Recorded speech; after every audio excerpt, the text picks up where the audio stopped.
بسم اللہ الرحمن الرحیم۔ السلام علیکم ڈیئر ویورز۔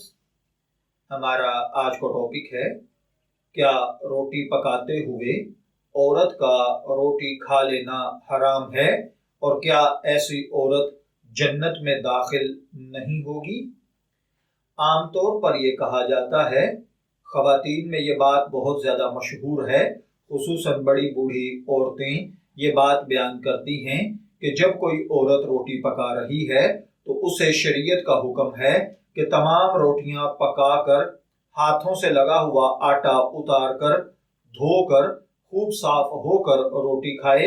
عورت کو یہ جائز نہیں ہے کہ وہ روٹیاں پکاتے وقت کھانے لگے، یعنی کچھ روٹیاں پکائی ہیں اور درمیان میں ہی کوئی روٹی توڑ کر کھانے لگ جائے، کھانا شروع کر دے، تو ایسا کرنے والی عورت حرام عمل کرتی ہے، وہ کبھی بھی جنت میں داخل نہیں ہو سکے گی۔ کیا ان باتوں کا شریعت کے ساتھ کوئی تعلق ہے یا نہیں؟ قرآن پاک کی کوئی آیت یا کوئی حدیث مبارکہ اس حوالے سے کچھ گائیڈ کرتی ہے یا نہیں؟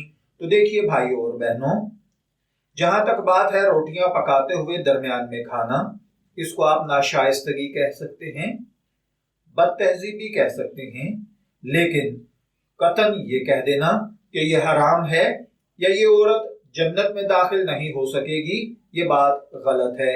یعنی یہ بات آدھی ادھوری ٹھیک ہے، مکمل غلط ہے۔ یعنی نصیحت کے طور پر یہ کہنا تو ٹھیک ہے، لیکن اس کے ساتھ فتویٰ لگا دینا کہ یہ عورت حرام کر رہی ہے یا یہ جنت میں داخل نہیں ہوگی، تو اس چیز کا حکم نہ حدیث مبارکہ میں ہے نہ کسی قرآن پاک کی آیت میں۔ البتہ اگر کسی عورت کو شدید بھوک لگی ہوئی ہے، وہ کھانا بنانے کے درمیان جلدی میں اگر کھانا چاہے تو کھا سکتی ہے، شرعاً ناجائز نہیں ہے، لیکن تہذیب اور شائستگی کا درس یہ ہے کہ پہلے تسلی کے ساتھ وہ روٹیاں بنا لے، پھر خود بھی بعد میں تسلی سے کھا لے۔ میں دعا گو ہوں کہ اللہ تعالی ہمیں ان باتوں کو سمجھ کر ان کے مطابق عمل کرنے کی توفیق عطا فرمائے۔